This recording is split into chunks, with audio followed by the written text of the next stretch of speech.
Thanks for checking out and subscribing to the Bro Talk Live podcast. Now, if you want to check out the full show, head on over to our YouTube channel and search Bro Talk Live to get the entire show from start to finish. We're brothers, we're happy and we're singing and we're colored. Give me a high five. We up on the other side, niggas acting like we tied. I've been gone since like July, niggas acting like I died. Welcome to a special edition of Bro Talk Live. It's your boy Jason. I'm here with my main man Dex. What up, bro? Dexter Stuckey here. Super excited to be here. You know, happy New Year, man. We haven't talked on air since the Bro Talk Awards, which was phenomenal, by the way. But like, what is it? Happy New Year, Merry Christmas, congratulations on childbirth. Like, happy birthday! Happy birthday! But yeah, we're getting ready for a brand new season of Bro Talk Live. Head on over to brotalklive.com. Check out the new site redesign, and also you can check out our new shop where we have tons of new items, including stuff with the new logo on it. So check that stuff out. I can't wait to get my purchase in, because I got to purchase my own clothes. So you'll be able to check us out on brotalklive.com during the video portion starting next week, and you'll be able to see us in our gear and stuff like that when we get it in. All right, so this week we're going to do something called Junk Mail. It's just going to be me and Dex here because the others have, of course, stuff to do. And it's not a mandatory show, but this is just something we wanted to give you guys because you guys have been waiting patiently for us to come back. And I think we owe it to them, right, Dex? I think so. I definitely think so. Also, when you say, you said this episode's called Junk Mail, like, why did you call it that? Well, like when you... like when you come back from vacation, like a really long vacation, if you leave for more than, 5 or 7 days, your mailbox gets full. And when you pick it out, you get all the stuff out. There's a bunch of junk mail in there. There's like ads and stuff from credit card people who want to sign you up for credit cards. You have to decipher what's the real mail from the junk. And so we just have a lot of stuff in our junk mail inbox, and we're going to go over some of it, and we're going to see if we should even talk about it or not. Makes sense. Exactly. This portion of the show is brought to you by no one, but be sure to tell people that if they are interested in being a sponsor on the show, hit us up at brotalklive.com/contact, and we will get in contact with them. Like right away, actually. It won't even take us long to respond back to them. Pretty immediate, right? Yeah. Have you followed what they're talking about with Quincy Jones? That's the first thing in our junk mailbox. Of course, I've been following Quincy Jones. Like, the biggest thing that I'm like, is this real? But I don't know. I think it kind of is real, too. What is he, 80? He's about to be 80 or something like that. Yeah, he's up there in age. He did an interview with Variety. And not Variety, Vulture, one of them V's. And in that interview, he mentioned a lot of things. He also did an interview, I think, with Variety, and he said he had 22 girlfriends all around the world, which to me is astounding because at that rate of age, for you to keep that many girls together, and he said they all know about each other, it's not a secret, and have that type of travel schedule, you can visit all of them in the same calendar year. That's a lot of work. I don't think I'm ready for it. He probably has those girls coming to him, though. Probably. You're right. It's probably a lot easier to just pay for the flight or something like that. He talked about MJ talking about Michael Jackson on Michael Jordan. He talked about his plastic surgery, saying, quote, he had a looks because his father told him he was ugly and abused him. What do you expect? And this was just the tone of the interview. Like, he just went off. He's actually 84 now that I'm reading this a little bit more.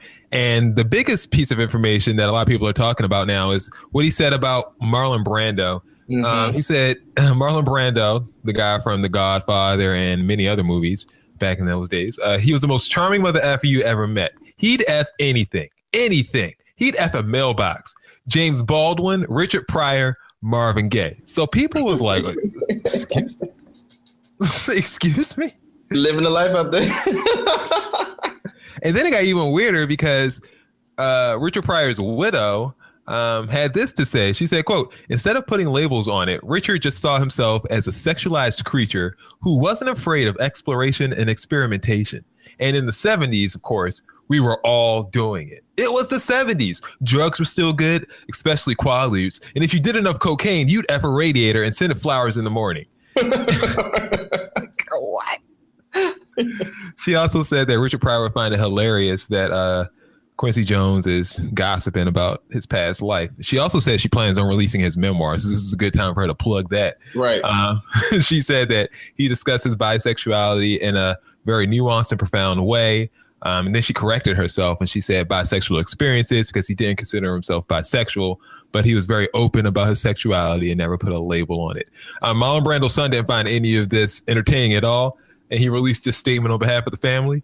The Marlon Brando family has heard the recent comments by Quincy Jones, and we are disappointed that anyone would make such a wrongful comment about either Marlon Brando or Richard Pryor.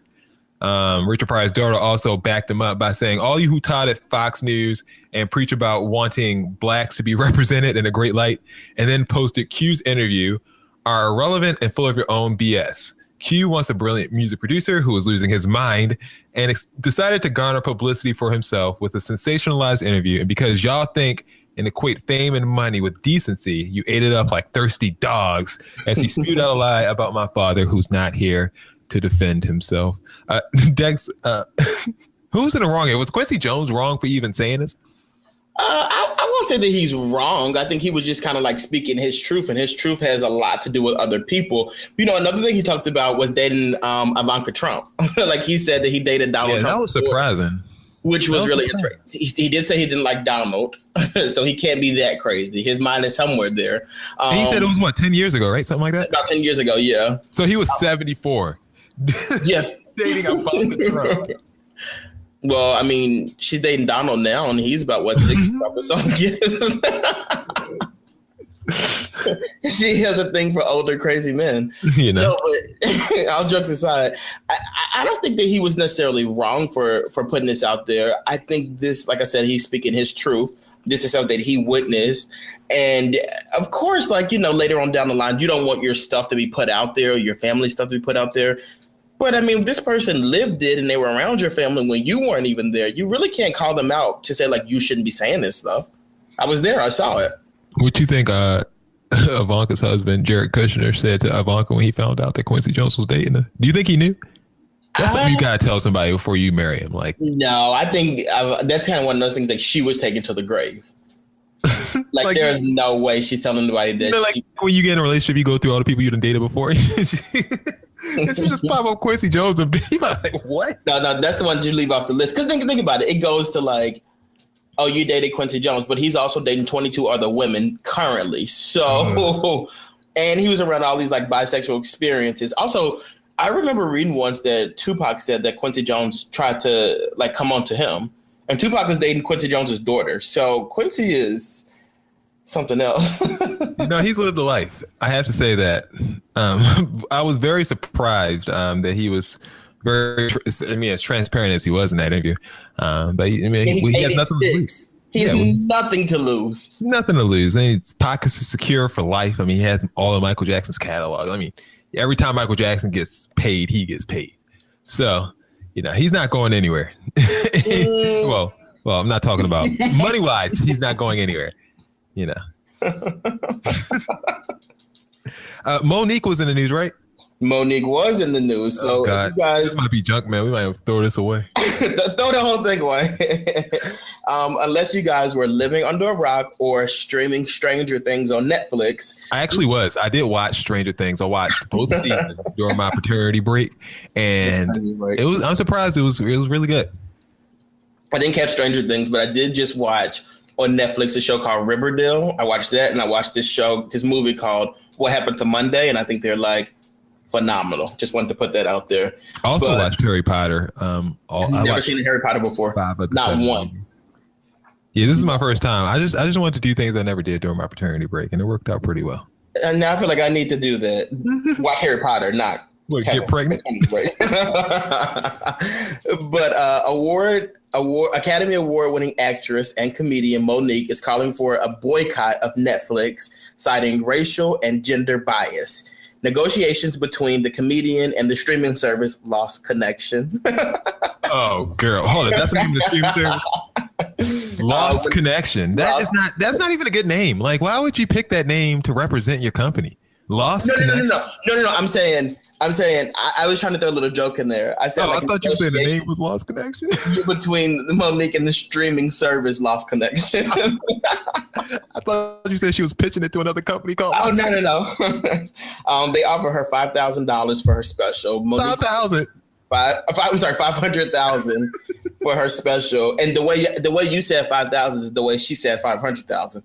Like, she's like, wait, what? I'm like, I'm Monique. You know, I have a legendary resume, and also like you guys offer Amy Schumer $11 million. She came to you and was like, I need more than that. You guys counted that with $13 million. You're paying Chris Rock and Dave Chappelle $20 million. I feel like I should be equally compensated as the legend that I am. Netflix told her, they said, you know what? We don't really go off of resumes. Then she said, you got to go off of resumes. Okay, well then why'd y'all pay Amy Schumer $13 million? And they were like, well, and only paying me the $500,000. And we were like, well, we think that you would bring in $500,000, and we think Amy Schumer would bring in the $13 million. And also, you know, she sold out Madison Square Garden twice, in addition to having a hit movie over the summer. Resume? Is that a resume? That's what Monique, like Monique said. She's like, is that not the resume of Amy Schumer? So what do you think about that? I mean, we do know that they cited Amy Schumer's resume, but do you think Monique was wrong here? I don't think she was wrong, but I don't think she should have expected to get 13 million. I understand what Netflix is saying, because as much as I don't like Amy Schumer, because she steals jokes. And if you guys don't know what I'm talking about, if you YouTube or Google Amy Schumer and Patrice O'Neal, they have a side-by-side with them doing the exact same joke. Patrice O'Neal, legendary comic who died, just did them about 10 years earlier. And it's like the exact same joke. Like, she clearly stole it. Well, and I don't know. I mean, I don't care for Amy Schumer either. But I just don't think she's funny. Her whole act is her being, she does the same thing that who is it? The whole crew does the same thing. Taylor Swift, Amy Schumer, Lena Dunham. They all want to make people feel sorry for them, that they're so, you know, unfortunately ugly or fat or too skinny and dorky. It's just that whole thing. They try to sell you on it, and it's like, just let it go. Yeah. Like, just get a new act. Like Monique did that a couple of times, but that wasn't who she was. And I mean, I understand. In my opinion, Monique is funnier than Amy Schumer. She is, definitely, 100%. But just because you're funnier than someone, just because you're better at something than someone, doesn't mean you're always going to get paid that way. You know what I'm saying? My biggest thing with this, I understand exactly what you're saying. I agree with you. My biggest takeaway, though, is that she cited gender and racial biasness.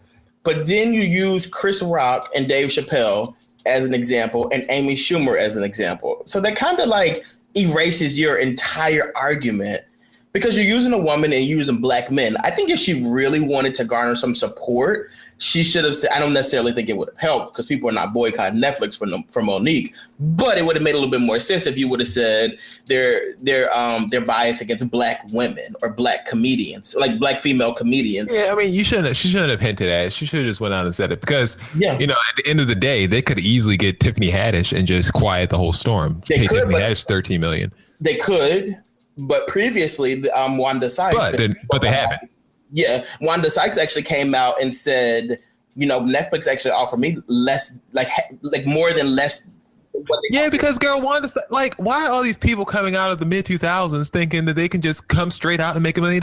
Like, when's the last time you did a project for $1 million? Wanda Sykes. When's the last time you did a project for $1 million? Monique, like, come on, be serious. I think Monique went about this all wrong, and she continues to go about this all wrong. Like, she continues to try to like expose the dirty secrets and whatnot, but like, it's making you look crazy, because like there are other people who will jump at these paychecks that you're turning down, and like at the end of it, you're left with nothing but like a tarnished reputation at this point.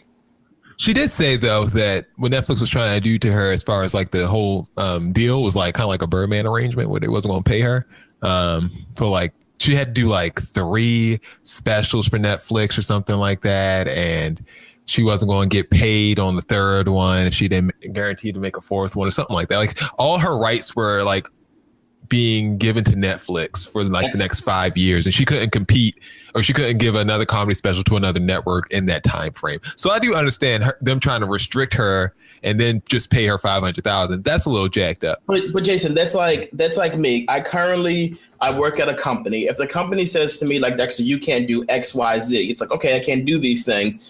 But if it's something that I feel strongly about and I really want to do, then it's like, you know what, I can't work here then. You know what I mean?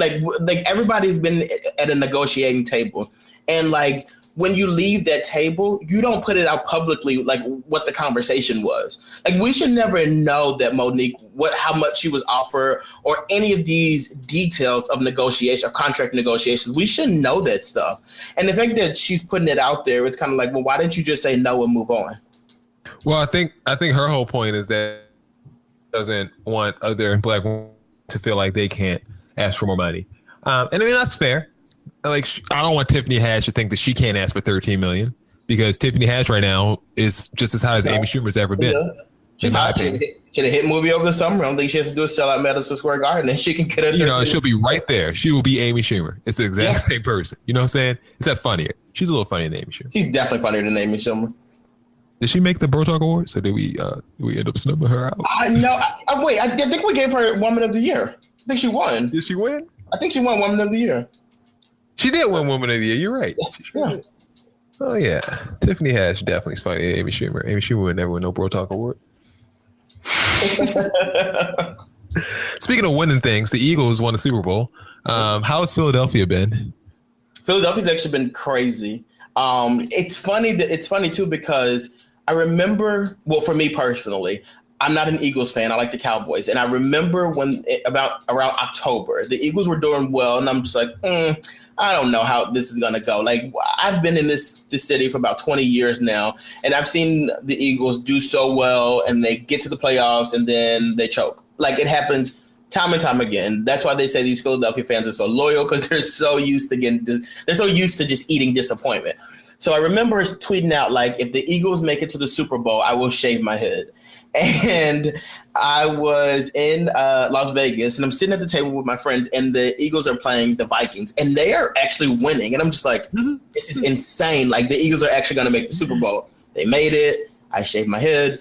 And, like, to be honest with you, watching the game, I'm not an Eagles fan, like I've said, but watching that game, like, I couldn't help but root for them. Like, I was like, you know what? Like, I don't like the Patriots, or I don't like Tom Brady. So I'm like, I want the Eagles to do this. And like when they were doing it, I remember after halftime, like the Patriots start to come back. And I'm just like, this is kind of crazy now. But that made the game so good. And it just made that victory so much sweeter for the Eagles and the Eagles fans. And just in general, people who are just watching the game and wanted to see a good Super Bowl, because we haven't got one in quite some time. And I don't know, like afterwards, I'm like, this was incredible. Like, this is an incredible victory. They beat the Patriots, which makes it even better. Like, I'm happy for them. We've actually had really good Super Bowls lately, to tell you the truth. Mm-hmm. But yeah, it's the Eagles' first Super Bowl win. They won 41-33. Was there a lot of damage in Philly? I heard some people like broke some stuff near City Hall and started like flipping cars over, pulling signs out of the street. But you know what? I look at it like this doesn't happen every day. Like the Eagles. Or any team, actually, in Philadelphia. Literally never. It never happens for the Eagles. It's their first time ever. Like, they're not going to the Super Bowl every day. So, like, a little bit of damage one day is not going to kill the city. Yeah, okay. That's a good way to look at it. Justin Timberlake was the halftime performer at the Super Bowl. Got mixed reviews. I think that's the fair way of saying it. Oh, absolutely. But one of the things that he did that made a lot of people mad was, of course, put up that Prince tribute. And then he said he wasn't going to have a hologram. He didn't really have a hologram, but he did have a video projection up on the screen. Was that kind of cheating? I felt like because he told Sheila E. he didn't have a hologram. And then he kind of put kind of like a hologram up there. Would you be mad if you were Sheila E? He threw Prince on a sheet. Like, what are you doing? Sheila E. did come out and say that it wasn't Justin's decision. She said it goes up to a much higher pay grade than Justin Timberlake. Can we not like do the excuses? Because I think we've already done that with him, haven't we? We've already given him excuses and passes over and over and over. And I just look at it like, we have to stop giving Justin these excuses because, like, for what? And then two, like, if that was something that he didn't feel comfortable with, he would have shut it down. He didn't shut it down because he had no issues with it. So if you were Sheila E., would you be kind of upset? Because I feel like he just would have lied to my face. I mean, he lied to her face and she still made excuses. So I think she's just trying to save face, to be honest with you. Justin Timberlake did bring in the lowest ratings since 2010, apparently. But he did score a few more viewers in the game itself. He got 3 more million people watched his halftime performance than watched the entire Super Bowl. But that ranks him far behind the rest of the people of this decade, including Katy Perry, who was the top spot with about 119 million people watched her halftime performance. Lady Gaga had 117, Bruno Mars had 115, Madonna had 114, and Beyonce had 110. Once again, Justin Timberlake had 106. Yeah.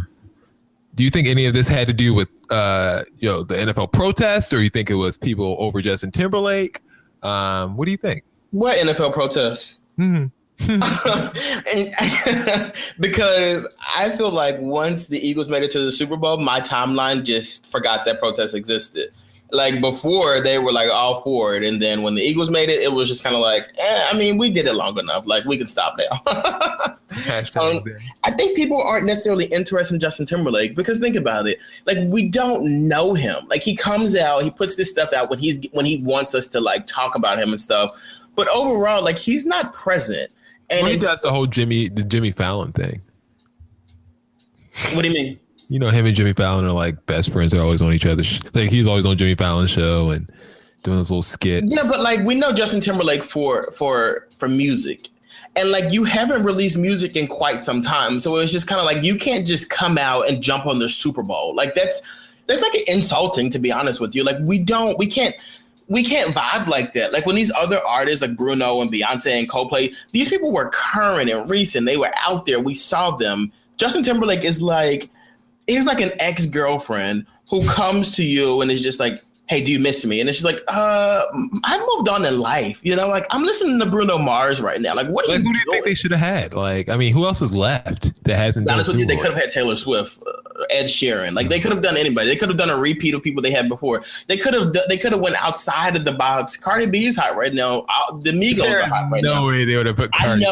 I know that it's kind of like, you know, we can't do this anymore because of the Janet Jackson thing. But if you're willing to let Justin Timberlake get back up there, I don't see why you can't let like P. Diddy get up there. You know what I mean? Like do a Bad Boy reunion up there. Missy Elliott killed it when she was with Katy Perry. Why can't she get up there and do it? Well, she's not current. That goes against your argument about being current.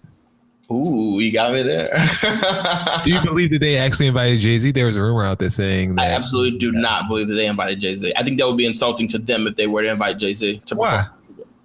I mean, why? With all due respect to Jay-Z, I've seen Jay-Z in concert, 2 or 3 times. Me too. I saw him. And he had the highest grossing tour of the year. I was sleepy.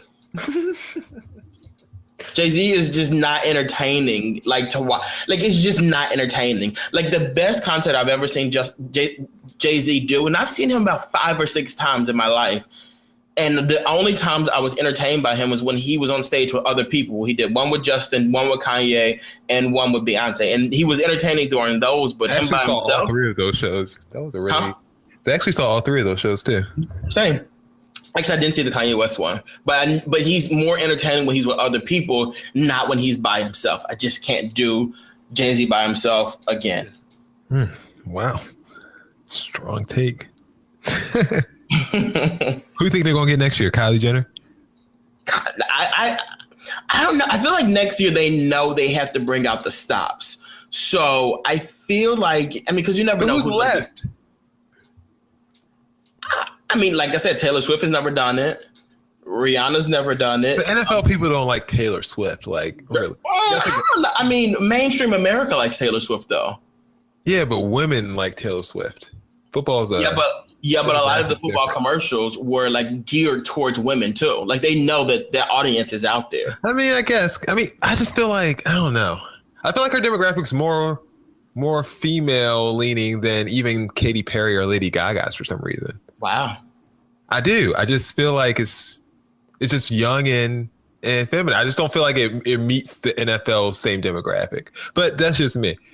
I mean, that's fair. I mean, I won't completely disagree with that, but she's one of the biggest artists in the world. She is. And she has not done it. And she hasn't done the Super Bowl. And I feel like Jay-Z is also one of the biggest artists in the world.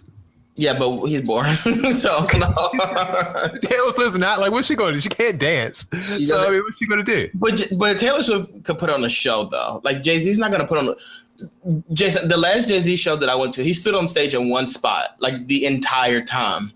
Question for you: have you ever been to a Taylor Swift show? I have not been to a Taylor Swift show, but I've seen clips on Instagram. That's my point. You just said you've been to 6 Jay-Z shows, but you've never been to a Taylor Swift show, and there's a reason why. I mean, I'm not a Taylor Swift fan. Neither is anyone else besides these 13-year-old girls in Iowa. That's it. I'm telling you, man, I guarantee you, if Taylor Swift throws on a Super Bowl, I'm willing to go on record. If Taylor Swift performed at the Super Bowl, it would be the highest rated Super Bowl halftime show ever. Yeah, right. Mm-hmm. Absolutely not. Of all time. All right, I'll hold you 55. I bet. Okay. Let's bet something. I don't know what, but we can bet. Let's bet. Speaking of people who think they're bigger than what they are, Briss Brown, who is always like to remind people of blood. He liked to put this thing on Twitter, and this is a suggestion to the world. It says, quote, just thinking, a crazy world tour would Beyonce, Bruno Mars, Chris Brown, quote unquote, 2 for 2. And if y'all decide to do it without me, give me 10%. That first sentence is a doozy. A crazy world tour would Beyonce. I think he meant with, but you think the drugs. So a crazy world tour. I guess that's going to be the name of the tour. Kind of like the Boy Meets World Tour. tour. That Drake had a couple of years ago. So Beyonce, Rihanna, Bruno Mars, and Chris Brown. People drag Chris Brown for including himself in that little premise. But do you blame him? I think he kind of fits. I mean, he's a big enough artist now. Absolutely. It's just he's not mature. To be honest with you, had life not happened, Chris Brown would have been a shoo-in for the Super Bowl. That would have been absolutely. But life happened, so there's that. I agree with him. I agree with him for multiple reasons. One, I feel like not even necessarily with that group that he put out there, but I feel like going forward in life, artists are going to have to do that. Like, I'm never going to pay for another Jay-Z concert. I'm never going to pay for another Drake concert. I'm never going to pay for another Beyonce concert. Solo. I'm never paying for any of their solo concerts again. I'm just not doing it. If you guys want to bring me out, you want me to come out, you have to have you have to give me the world, to be honest with you. Like, gone are the days where I'm willing to pay $185 for a Beyonce concert or a Jay-Z concert or a Drake concert. I just won't do that anymore. That's why a lot of people go to festivals nowadays, because you just get a whole bunch of people. But I look at if you see the trend is that people are going to festival, like Jay-Z, you own Tidal, and even when you made the Tidal announcement, it was you, Nicki Minaj, Beyonce, Rihanna, Meek Mill. You had the whole cast and crew up there. Why are you guys not maximizing this and going on tour together? I don't understand why that wouldn't even be like a thought. And Jay-Z, you could really use this as a retirement tour. That was so much shit. But if you did that show, you have to have someone agree to not be the headliner. Like, you have to have actually 3 people agree not to be the headliner on that tour. Well, Beyonce's on the show, so we know she's the headliner. Okay, but Bruno Mars can also say he did Super Bowl twice. He can, but he can't say that. And he also won Album of the Year, something that they refused to give Beyonce. But Bruno Mars can say all that stuff, but he can't say, I'm Beyonce. He can't. I just think like Beyonce will headline it. Who's going to open? Who's Rihanna going to open or Chris Brown going to open? Chris Brown's got to open. We'll do an opening, like we'll have Ashanti and Ja Rule open. Because they just have to be on this. Like, we'll have Ashanti and Ja Rule open. And then we'll go to, we'll move to Rihanna. I think that's fair. And then Drake. But Drake will segue into Rihanna. Like, he'll come out during one of the songs they have together, maybe they'll do a little medley together. And then Drake and Chris Brown on the same show. We can and we will. So then Drake comes out, he does his thing or whatever. And then we have Nicki Minaj come out with Drake and Lil Wayne. Yeah. And then Drake leaves or whatever. And then Chris Brown comes out, and then we could do like Jay-Z, then Beyonce. This sounds like the BET Awards. I'm just so here for this show, though. Like, can we book this? The 2006 BET Awards. And at some point, Migos has to be in this too, because I mean they're hot right now. The Migos could headline it. You know what I'm saying? The Migos could headline? Yeah, it's possible. It's close. To be honest with you, I could see that, and I could even see people when Beyonce gets ready to come out with new music. I feel like she's gonna need people like Cardi B and the Migos to. I could not see Beyonce on a song with the Migos. I can't. Oh, absolutely. She's gonna need that. Like, I don't think Beyonce can release another just like regular solo record anymore. She's gonna need features. Beyonce can release whatever she wants. I don't think it'll be that good. Like, what are you gonna talk about now? Yeah, she did kind of talk about everything, but still, like we know, Beyonce is the biggest star in the world. I just can't see her hopping on the track with the Migos. Like, could you imagine? If she wants to remain like relevant, I feel like she's gonna have to do. I can see Cardi because she did the same thing with Nicki Minaj a couple of years ago. Yeah, I just can't see the Migos. Speaking of things that you can't see, you just have one final story. Applebee's, they're known for a lot of things: dollar margarita, drink specials, 2 for $20s, and now racism. In Missouri, 2 women were approached by a waitress and law enforcement and accused of dining and dashing the day before. The women obviously were offended, and they were just like, we weren't here the day before. This is actually our first time coming to this establishment. Who would go to Applebee's 2 days in a row anyway? And they said they had proof of their whereabouts, like during the timing of like the day before of the dining and dashing or whatever. The women were then asked to pay for their meal, leave, and never return. Later, the women called the restaurant just to get more information, to talk, I guess, to a manager about this.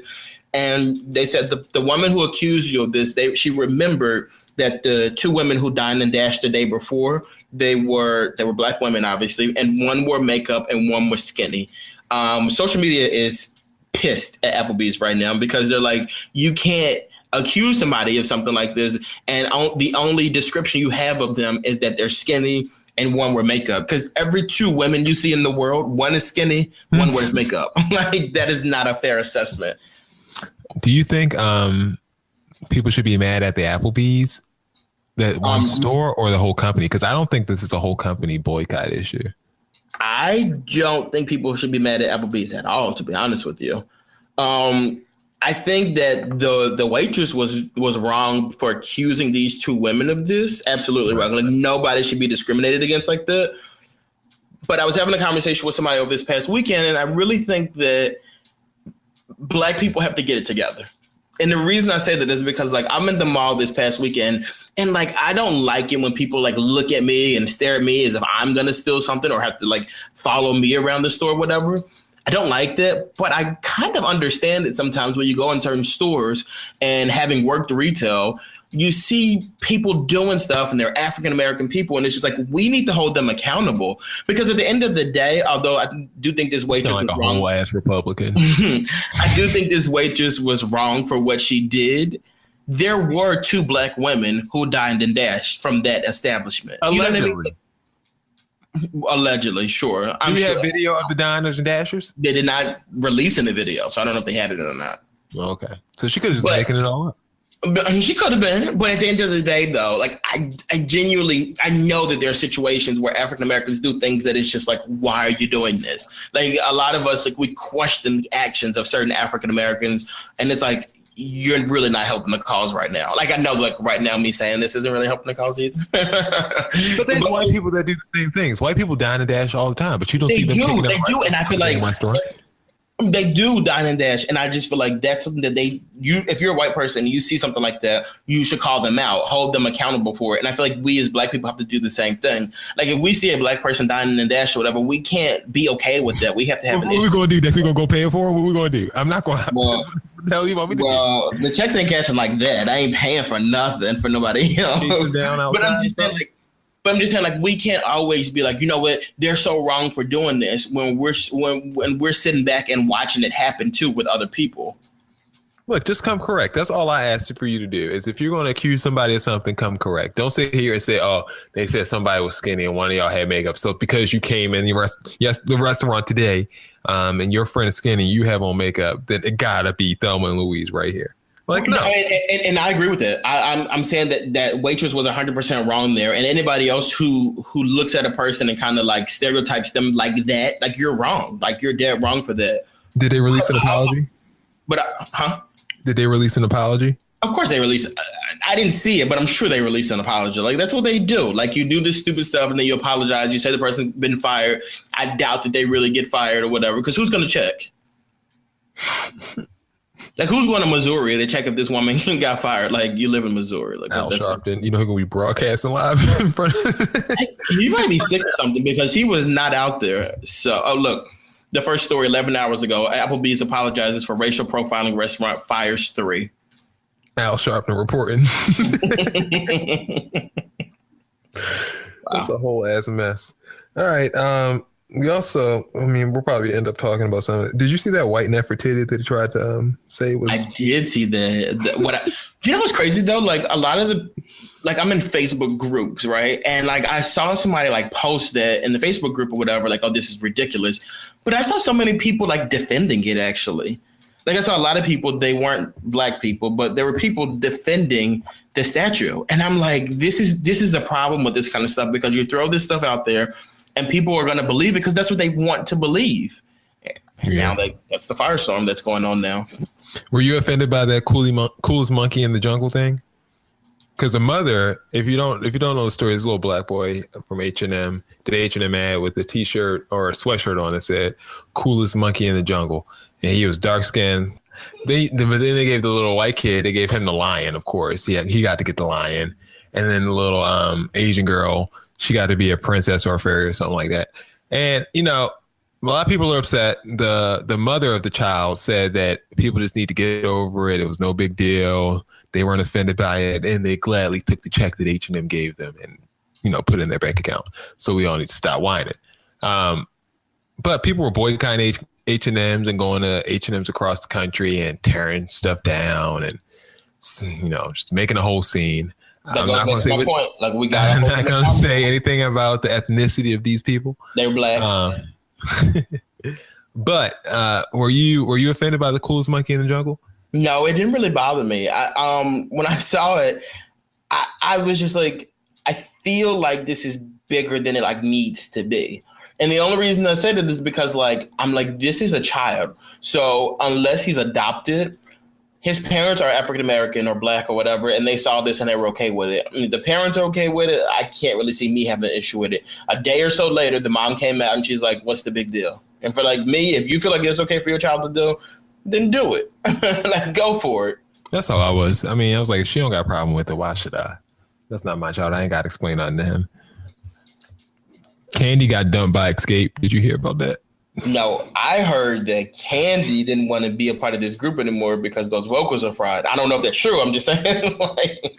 So they changed their name to Escape, and except for that last E on Escape, they changed that to a 3. So that denotes them as a 3-person group now. I think that right there is like evident that they need to stop. Like Escape. No, seriously, like it's time to escape this because you took it back to MySpace with this silly 3 at the end of your name. Like, let's let it go. Username. Like, let it go. All right, that was the junk mail.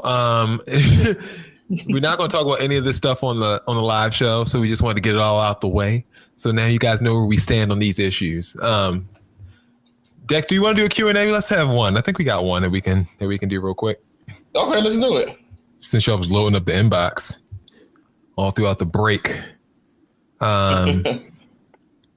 All right, so this one's good. This is a work one. So this is about somebody at work. Here we go. I work at a company that tries to have a strong culture and provide some cool perks. I'm not really interested in most things. In most of these things like unlimited vacation, free food, etc. The only one I care about is being able to bring my dog to work. My dog is a sweet, well-trained and friendly standard dog. I checked her to make sure it was okay to bring her. Dog friendly doesn't necessarily mean large dog friendly. And management said that she would be fine as long as she was well behaved and it will be fine. This is a huge perk for me. I live alone and I commute about 40 minutes each way, and I hate to leave my dog alone for hours every day. I also really enjoy having her in the office. Today, my manager came to talk to me. The company has an anonymous box, and they received a couple of complaints that my dog is too large to be allowed in the office. And someone left a note last week saying that they're afraid of dogs. My manager very kindly asked me to stop bringing her to work. I completely understand where they're coming from, and I know very few offices that will let me bring such a dog to work. But this was something that influenced my decision to take this job and has a real impact on my happiness at work. I'm also a little frustrated about the whole anonymous complaint system. I can't even offer to make a point of keeping my dog away from the person who's afraid or come up with another solution. Does it make sense to try to discuss this with my manager to see if there's an alternate solution? Or do I just have to accept the loss of this uncommon perk? Girl. Leave the dog at home. Okay, leave the job. I thought you was going to say leave the job. No. For a dog? Are you serious? Like, leave the dog at home, go to work, do your work, go home early. I mean, go home like when your shift is done and take care of your dog. Like, it's like, come on. Like that dog won't have to deal. It's funny to me because at my job, like, people do this. We don't even have a policy. We don't even have a policy where people can bring their dogs in, actually. People just do it. They bring their dogs in. And it's like, nobody cares who's allergic to what. Nobody cares who's afraid of dogs. People just do whatever they want to do. And it's just like, these dogs, like, I don't even want to be around you, let alone your dog. Like, no, like, you can't bring your dog to work. Leave your dog at home.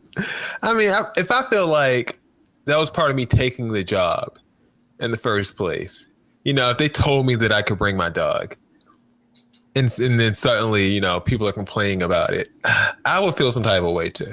You can feel the way all you want, but they know you can do about it.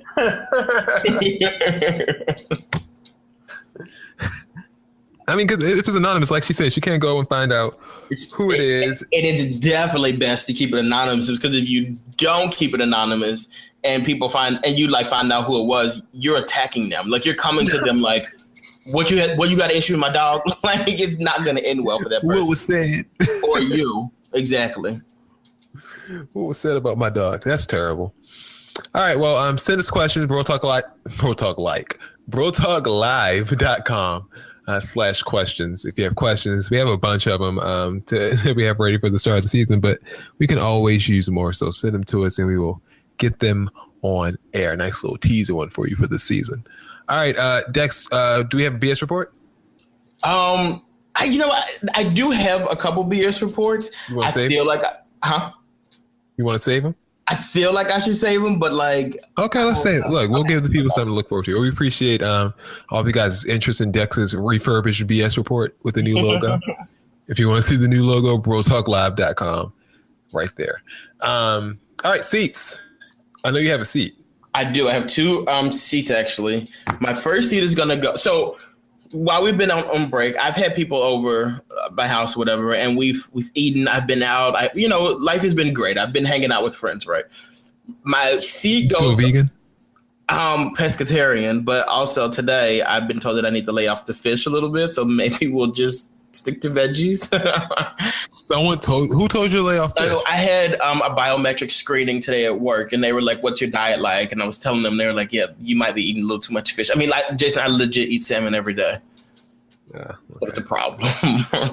So my seat's gonna go to those friends of mine who, if we're out and we're not driving together, or you're leaving my apartment to go back home, just a simple text to let me know you made it home. Like, it makes the world like spin, you know, like it takes nothing for you to let me know that you made it home. And for you that don't, after me telling you, you need to tell me when you make it home, you need to be seated. My second seat is going to go to Will. Yeah, because I really should have saved this seat for the actual show because he needs to know about this. But so Will is a so-called diehard Dallas Cowboy fan, right? Like he loves the Cowboys, so he says, and he talks about them, about like how it's the greatest team, so forth and so on. But last Thursday, there was an Eagles parade, and Will was at the parade. Like, there's no self-respecting Dallas Cowboy fan that was just chilling at the Eagles parade. And he's like... I forgot about that he was a Cowboys fan. He was at that parade. You're right. His caption was like, you know, I bleed blue, but I'm down here for like I bleed blue, but they're putting on for my city or something like that. And I'm like, are you kidding me? Like, that is the stupidest thing I've ever heard of in my life. And he was down there posing and posted up like, you're a joke. Hold on. Didn't you just say at the beginning of the podcast that you was rooting for the Eagles? Rooting for the Eagles to win because I want them to beat the Patriots. But like, I'm not gonna go down to an Eagles celebratory parade. I was like, how? Like, what? Like, that is the silliest thing ever. Like, that is so dumb. I have friends who are Giants fans, too, and they were rooting against the Patriots. Nobody likes them. And they're rooting for the Eagles because they want them to beat the Patriots. But, like, you're not celebrating with them. Well, maybe he had maybe he has, you know, little brothers and sisters that, like, take the bus. It was free. I'm not going down there. My seat's going to go to, look, I had a wonderful time on my break. And, you know, the hospital staff was great and everything, but they try it. When you have a baby, the one thing the baby does the first 24 hours, especially at night, is scream to the top of their lungs. And they tell you, okay, yeah, no pacifiers for the first 6 weeks, and, you know, no bottles if you want to breastfeed for nipple confusion, and, you know, you want to sit the baby on its back, and, you know, you want to swallow the baby. And it's like all these rules they give you. Let me tell you something. A pacifier is 100% necessary in having a child. The reason I know that is because back in 1987, when my wife was born, guess what her mother told me? They sent them home with a pacifier. So I get sent home without a pacifier. My baby screaming the first night we were at home. Guess what I did? I went and I got me 3 big ones. What? From the store, gave it to her, and she is fine. She is happy as she can be. She doesn't have any nipple confusion. She's not choking. There's nothing wrong with her. I'm tired of these doctors trying to make us miserable the first couple of weeks. It doesn't have to be that way. You guys need to just stop. I understand you're doing it for safety and you don't want kids to choke and die, but we're vigilant parents, all right? Just leave us alone and let us do our thing. Don't boss us around, because 2 weeks is a long time to hear crying. Oh, you know what's funny? Like, I feel like I'm like the opposite. Like, I would be like, oh, no, the doctor said we can't use a pacifier, so we can't use a pacifier. That's how I was at first, until her mother told me they sent us home with one. I was like, girl, okay. And I went right to that store and bought one. I wasn't playing. But just, you really can't trust, like, her parents are probably about the same age as my parents. You can't trust parents, though, because think about the stuff that they used to have us do. Like, you know that that's not normal. But we still made it. You good, though. All right. Well, that was this little nice little impromptu podcast edition of the show. We thank you for listening. Be sure to subscribe to us if you have not yet. And we will be joining you live in living color on Tuesday for a brand new episode, brand new season of Bro Talk Live with Will and Ty. Dex, do you have any announcements? No announcements, just that we're back 2:20, 10 o'clock. We back. That's right. BroTalkLive.com. Don't forget to subscribe to our channels on YouTube. What we're going to be doing this year, a lot of people were saying, okay, you guys don't post any more videos because we have the new channel. So what we're going to do this year, we're going to post on both channels until you guys get the hang of it, and then we're going to eventually migrate back over to the Bro Talk Live channel. So yeah, this is for you guys. You guys have a great night. We'll see you next week. BroTalkLive.com. We out.